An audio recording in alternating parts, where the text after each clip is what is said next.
Mohon izin Ibu Kepala Sekolah, Ibu Reni Oktora Tarigan MPD, dan juga Bapak Ibu Wakil Kepala Sekolah bidang kurikulum dan juga kesiswaan, dan juga rekan-rekan guru SDN Cibubur 01 yang tidak dapat saya sebutkan satu persatu, dan juga tenaga pendidikan. Izin Bapak Ibu semua, saya sedang proses pendidikan saya memiliki tugas akhir semester, yaitu materi wawasan profesi sebagai guru pendidikan dasar, di mana tugas untuk UASnya itu adalah bentuk proyek. Mendalami tentang tokoh-tokoh pendidikan terdahulu kita, ada 8 tokoh itu selama 4 bulan, dan 2 bulan lagi nanti observe kepada tokoh-tokoh global. Saya mengambil dari 8 tokoh ini. Dari 8 tokoh ini saya ambil 3 tokoh, yaitu Dewi Sartika, Raden Ajeng Kartini, dan juga Ki Hajar Dewantara. Memahami konsep dan filosofi pendidikan. Yang kedua, menganalisis persamaan perbedaan dari setiap tokoh. Yang ketiga, mengimplementasikan prinsip pendidikan yang memerdekakan. Yang berikutnya, menerapkan peran guru sebagai fasilitator dan pembimbing. Yang terakhir, merefleksikan praktik pendidikan yang telah dilakukan serta mengembangkannya. Baik Bapak Ibu, sebelum kita ke materi, ada video pemantik yang akan saya putarkan. Keren dan kekinian banget kan kedengarannya? Tapi coba deh kita pikir-pikir lagi. Emangnya konsep-konsep ini beneran penemuan mutakhir abad ini? Atau jangan-jangan kita ngasih kepingan puzzle yang melengkapi gambaran pendidikan ideal kita? Dewi Sartika bawa ide soal kemandirian praktis, di mana peran guru itu sebagai pembimbing keterampilan. R.A. Kartini yang kuat.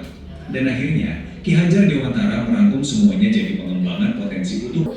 Karena Raden Ajeng Kartini selama hidupnya, dia itu lahiran 79, dan perjuangannya sama dengan Dewi Sartika, perjuangannya sama.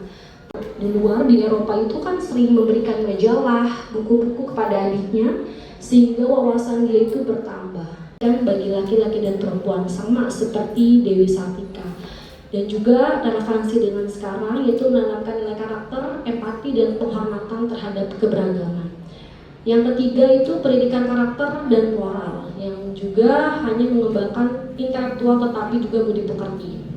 Yang relevansinya memberikan kesempatan. Terakhir, Ki Hajar Dewantara. Seperti kita tahu, Ki Hajar Dewantara merupakan tokoh pendidikan Indonesia, ya. Beliau itu kan Menteri Pendidikan pertama di Indonesia pada tahun 45. Walaupun beliau menjabat tidak lama, hanya beberapa bulan, tapi proses yang dia lakukan untuk Indonesia di dunia pendidikan itu sangat banyak. Dimulai dari tahun 1922. Menurut beliau, peserta didik diberi kebebasan untuk berkembang sesuai dengan potensinya. Relevansinya pada saat ini yaitu mendorong pembelajaran yang berpusat pada peserta didik atau student centered learning. Dan juga pokok pemikirannya itu sebagai sistem AMO, di mana guru bertindak sebagai pembimbing, bukan penguasa. Gitu. Untuk relevansinya pada saat ini, guru berperan sebagai fasilitator dan pendamping belajar. Jadi hanya mendampingi siswa untuk mengembangkan potensinya. Yang pokok pemikiran berikutnya, tripusat pendidikan. Fungsinya pada saat ini mengembangkan kolaborasi antara sekolah, keluarga, dan masyarakat.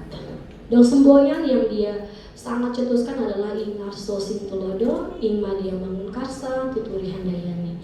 Dan relevansinya tentang hal tersebut untuk saat ini yaitu mendukung implementasi pembelajaran berdiferensiasi dan penguatan karakter sesuai semangat kurikulum nasional.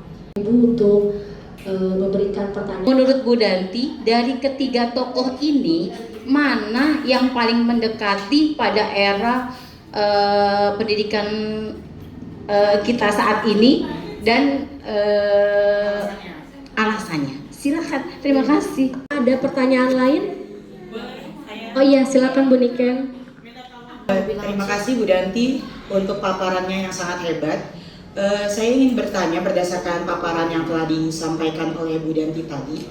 Saya ingin mengetahui lebih lanjut bagaimana relevansi Ki Hajar Dewantara ini terhadap implementasi kurikulum Merdeka saat ini, khususnya dalam penerapan pembelajaran mendalam atau kita sebut deep learning. Nah, karena saya tadi menyimak Ki Hajar Dewantara ini tadi menekankan pentingnya ruang kemerdekaan dalam belajar. Jadi apa saja nih contoh konkret yang bisa kita terapin sebagai guru-guru di kelas untuk bisa mewujudkan prinsip-prinsip tersebut? Terima kasih. Itu 3 tokoh yang saya pilih dari 8 tokoh menurut saya yang paling relevansi dengan kenyataan saat ini yang kita lakukan sebagai praktisi pendidikan sebenarnya adalah Ki Hajar Dewantara gitu. Kenapa? Karena Ki Hajar Dewantara itu sangat mempelopori pendidikan memerdekakan peserta didik dari berbagai aspek yang dimiliki pada si anak sebagai peserta didik, mulai dari kemampuan dan diferensiasinya, dan juga dari keluarganya, dari juga masyarakatnya, dan juga dari lingkup sekolahnya. Dia membedah sangat detail untuk kalau kita baca lebih panjang tentang Ki Hajar Dewantara. Beliau sangat sekali mengusung bahwa pendidikan itu harus fokus kepada student center yang sekarang saat ini sangat kita gas kepada siswa-siswi kita di kelas. Tentang teori-teori yang dia buat itu ada namanya konsep Trisakti Jiwa. Jadi Bapak Ibu boleh klik-klik di Google atau ChatGPT gitu ke kepintaran intelligence kita di yang lainnya. Itu yang dia konsep adalah Trisakti Jiwa. Jadi setiap tokoh ini punya jargonnya masing-masing. Kalau si Dewi Sartika itu dia punya Nucager, Nubager gitu. Ada penjelasannya lagi gitu. Boleh kita itu cocok sekali dengan pembelajaran mendalam pada saat ini yang kita terapkan di kelas kita masing-masing. Saya pernah pelatihan bareng Bu Indah. Waktu itu pelatihan pembelajaran mendalam.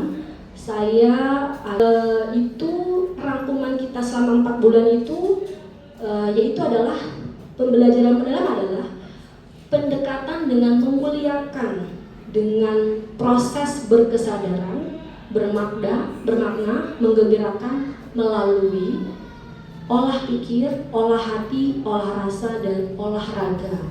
Ini yang sedang baru banget happening dilakukan oleh pembelajaran mendalam, bahwa pembelajaran mendalam itu harus seperti ini, harus berkesadaran, bermakna, menggembirakan, dan memuliakan anak-anak yang tentunya ini memuliakan ini apapun yang dia lakukan harus diapresiasi.